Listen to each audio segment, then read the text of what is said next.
Jemaat Tuhan, Salam. Apa kabar hari ini Bapak Ibu, saudara-saudari? Baik ya, puji Tuhan kita sehat ya. Apa kabar hutan-hutan kita? Aman. Lanjut? Masih lanjut, puji Tuhan ada yang sudah lunas. Bapak-bapak, saudara-saudari sekalian, pagi ini kita tidak akan belajar tentang kiat atau trik-trik bagaimana melunasi hutang-hutang kita. Meskipun bacaan kita bercerita tentang hutang yang mencengkram ibu janda yang miskin, yang membuat dia harus berbicara kepada Elisa. Pagi ini kita akan berefleksi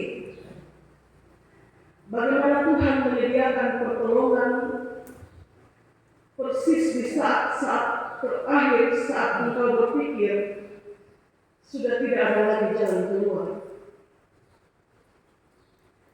Dan kita akan berefleksi bagaimana Tuhan menolongmu dari apa yang ada padamu dan bukan dari sesuatu yang tidak engkau miliki.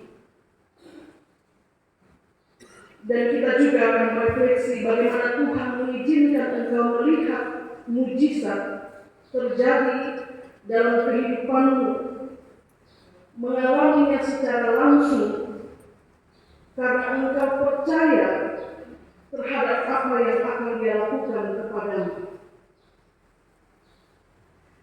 Karena itu kalau saya dan saudara menghendaki mujizat itu kita alami, maka hal pertama yang harus kita lakukan adalah percaya ketika Dia meminta kita melakukan sesuatu, daripada sekedar bertanya, ini untuk apa, ini untuk apa. Bapak Ibu saudara-saudari yang terkasih, saudara perhatikan pergumulan ibu janda dalam bacaan kita. Mungkin pergumulannya hampir sama dengan beberapa di antara kita, mungkin sama persis dengan pergumulan kita sekarang. Menjadi janda karena ditinggal mati oleh suami, lalu miskin, lalu terlilit beban hutang, itu bukan kondisi yang ideal, apalagi kondisi yang membanggakan, tidak. Statusnya sebagai janda yang ditinggal mati oleh suami, hidup miskin, terlilit hutang, akan menempatkan pada posisi kesekian dalam strata sosial bermasyarakat. Dan itu berarti bukan posisi yang terpandang. Status yang demikian menempatkan pada posisi yang tidak terpandang sama sekali. Engkau ada di situ, tapi engkau akan dianggap tidak ada. Orang tidak lihat Bapak Ibu, tidak status itu. Dalam kondisi yang demikian, siapa yang mendengar dengan keluhan? Dalam kondisi janda miskin terlilit hutang, siapa mau tolong dia? Kalau dia hanya diam dan pasrah, maka kedua anaknya akan diambil menjadi budak. Dan sebagai janda, meskipun miskin dan terlilit hutang, tapi dia waras, dia tidak akan pilih pilihan itu. Biar saya miskin, bagaimana mungkin saya merelakan anak-anak saya pergi menjadi budak? Dari titik terendah, sosok yang tidak terpandang ini karena miskin dan terlilit hutang, dia memilih untuk berbicara, speak up, menyampaikan apa yang menjadi bebannya kepada Elisa. Dan kalau saudara berpikir bahwa pertolongan Tuhan bagi dia baru terjadi saat Elisa memberikan solusi atas persoalannya, maka saudara keliru.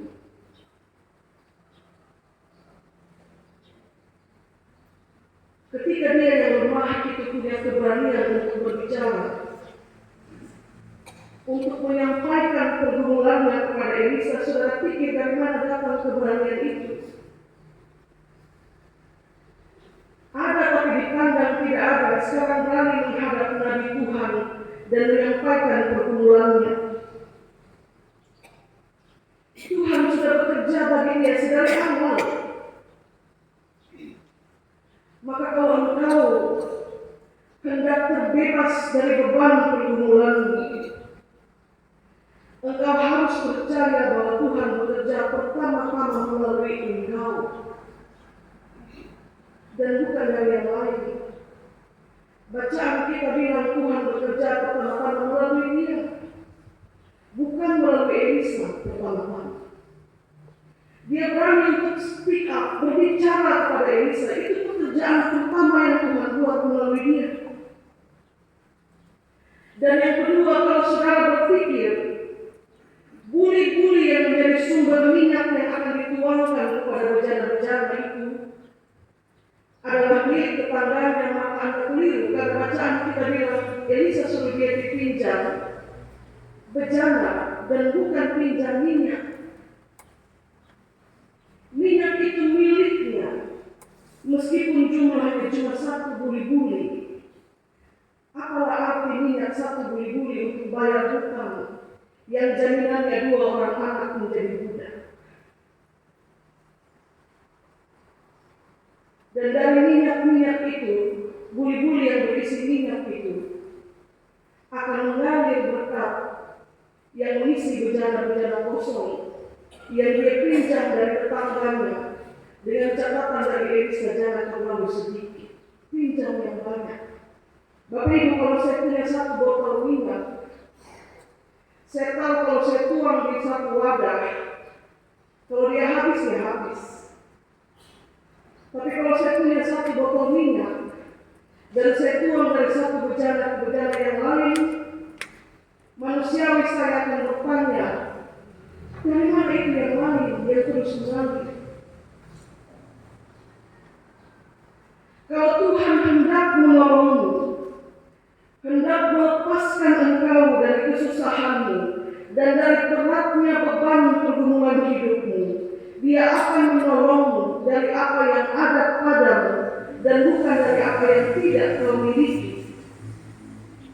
Dia tidak menyuruhmu pergi minta minyak tetangga, tidak. Yang dia suruh kau pinjam itu adalah bejana yang kosong. Ya, ingat, bejana-bejana itu kosong. Karena dari apa yang ada padamu, dari minyak yang kau miliki, yang hanya 1 buli-buli itu, akan mengalir keluar berkat memenuhi bejana-bejana yang kosong. Dan kalau saudara percaya, saudara bisa katakan amin. Katakan amin ketika engkau percaya dan engkau diperkenankan oleh Tuhan untuk menyaksikan sendiri mujizat itu terjadi di hadapan matamu.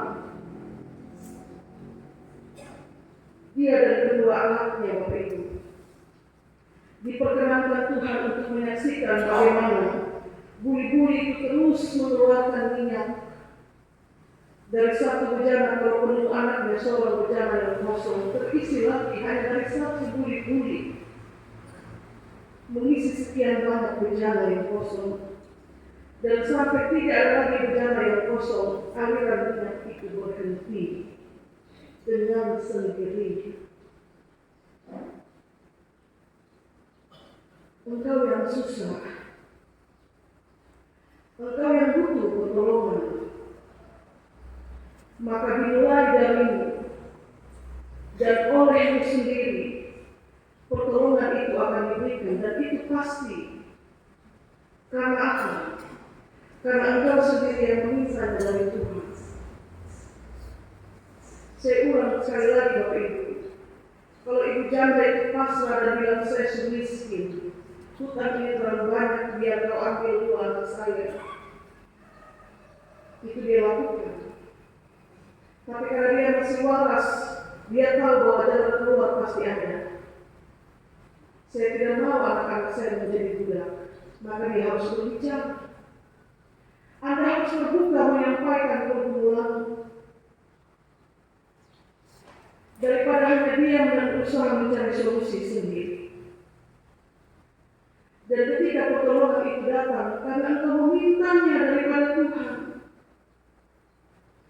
Karena itulah bukan Elisa yang dituang itu minyak dari bumi, tidak.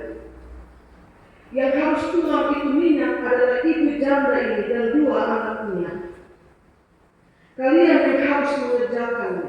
Masuk ke dalam rumahmu, tutuplah pintumu, engkau serta anak-anakmu, dan tuanglah minyak dari bumi ke dalam bejana-bejana itu. Supaya apa Bapak Ibu? Supaya 2 anaknya ini belajar bahwa iman seorang ibu menyelamatkan mereka. Iman seorang ibu. Kalau orang bilang tiang doa keluarga adalah seorang ibu, iman seorang ibu menyelamatkan semua keluarga itu. Maka seperti pesan yang disampaikan oleh pujian dari vokal grup tadi, bukan hanya aku, tapi aku dan seisi rumahku. Karena kami menyembah Allah bersama, mujizat itu terjadi untuk aku dan seisi rumahku. Mereka harus mengerjakan penuangan minyak itu bersama, supaya mereka belajar tentang kemurahan Tuhan yang dinyatakan kepada mereka dalam pergumulan mereka, bahwa segala sesuatu itu cukup ketika engkau memulainya dengan meminta daripada Tuhan. Percaya bahwa Tuhan sanggup untuk menyediakan. Bapak Ibu dan saudara-saudari, mujizat tidak perlu didikte. Kalau Tuhan menghendaki engkau mengalami mujizat itu, engkau yang akan mengalaminya, dan bukan orang lain yang didikte. Elisa bilang pinjam bejana. Mujizat itu bukan Elisa yang alami, dia dan kedua anaknya yang mengalami. Menyaksikan dengan mata jasmani bagaimana minyak yang cuma satu buli-buli mengisi semua bejana yang ada di situ sampai penuh. Bukankah itu dimulai dari percaya dan tidak bertanya? Bukan dengan bertanya, tapi hanya dengan percaya. Karena bukankah firman berkata, mintalah maka akan diberikan. Kalau engkau meminta namun belum diberikan, tugasmu jangan berhenti meminta. Kenapa? Karena pemberian itu hanya diberikan kalau orang meminta. Kalau Anda meminta dan belum diberi, mintalah. Sebab mintamu akan menghadirkan apa yang kau harapkan dan yang kau penuhi.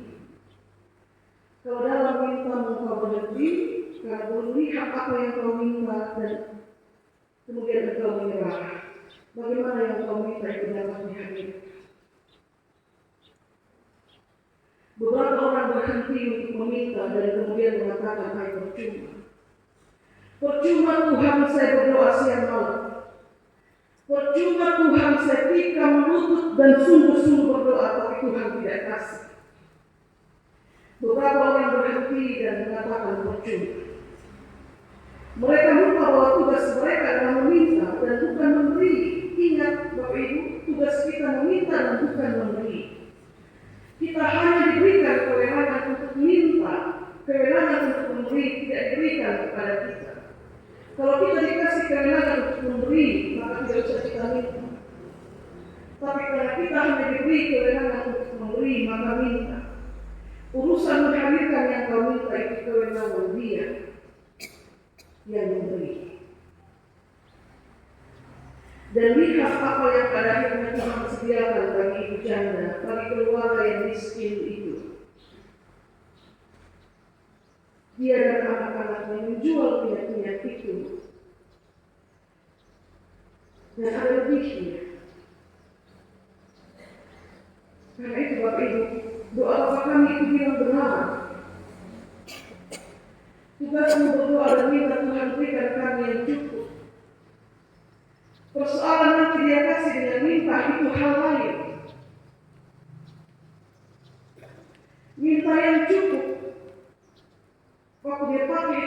untuk bayar hutang ternyata ada lebih. Dan yang ini saya bilang, yang lebih itu pakai sudah untuk kehidupanmu dan anak-anak. Yang pertama tugas kita minta, yang kedua tugas kita minta dan cukup. Tidak usah minta berlimpah atau lebih, karena yang berlimpah itu Tuhan pembagian. Kalau 5 roti dan 2 ikan dalam kesaksian para murid, bagaimana kami bisa kasih makan ribuan orang, sedangkan yang ada pada kami hanya 5 roti dan 2 ikan. Lalu kemudian terdapat lebihnya 12 batu. Itu Tuhan pembagian untuk mengerjakannya. Yang diminta adalah cukup untuk memberi makan 5.000 orang. Kalau soal nanti ada lebih 12 batu, itu Tuhan menganugerahkan. Yang kita minta kasih kesehatan, yang kita minta hadir di atas meja makan ada berkat. Soal nanti ada begitu banyak menu di atas, itu hal lain. Betapa indah pemeliharaan Tuhan itu. Karena Dia sudah janji, burung-burung di udara tidak menabur, tidak menuai, tidak kumpul dalam lumbung, tapi diberi makan oleh Bapa yang di surga. Dan kalau Tuhan sudah berkehendak burung-burung itu diberi makan, Bapak Mama, satu waktu kalau Bapak Mama jaga burung di sawah, ingatlah ini, bahwa dia datang totok 1-2 bulir, Tuhan sedang melihara dia. Pak Campbell Nelson, dia bilang saya tidak pasang itu untuk usir burung-burung karena firman Tuhan bilang diberi makan oleh Bapa di surga. Itu cara Tuhan kasih makan mereka. Daripada si pejabat burung mereka pada gereja. Apalagi hari Minggu kalau saya lihat semua 10 di sawah, mereka ke belakang saya temukan. Nanti saya kembali, mereka terbuka pulang. Betapa indah pemeliharaan Tuhan. Hanya dari satu buli-buli, dan itu kau punya, bukan tetangga punya. Dari situ mengalir keluar berkat asal kau percaya. Sama dengan anugerah kesembuhan, dokter dan semua sarana itu alat. Tapi pertama-tama yang bekerja itu adalah tubuhmu. Karena firman bilang hati yang gembira itu obat. Dan dia bekerja pertama-tama dari engkau. Kalau burung-burung dia pelihara, apalagi manusia. Firman katakan engkau melebihi mereka. Kita sudah berefleksi. Pulang dan temukan Bapak Ibu. Kalau ada pertemuan-pertemuan itu, sampaikan. Tidak juga tulis status di Facebook. Supaya satu dunia tahu kau sedang bertemu dengan Tuhanmu. Sampaikan kepada Tuhan. Dan persoalan nanti dia kasih cukup atau lebih itu Tuhan kewenangan. Tapi kita sudah belajar dari satu buli-buli mengisi sekian banyak bejana, dan ketika niat itu berjuang untuk bayar hutang masih ada lebih. Kalau Tuhan buat mujizat itu bagi janda yang miskin, bagaimana mungkin dia menutup mata terhadap engkau dalam pergumulan sekarang? Katakan amin dan yakini bahwa Tuhan bisa melakukannya untuk Tuhan berkati kita dengan firman. Amin.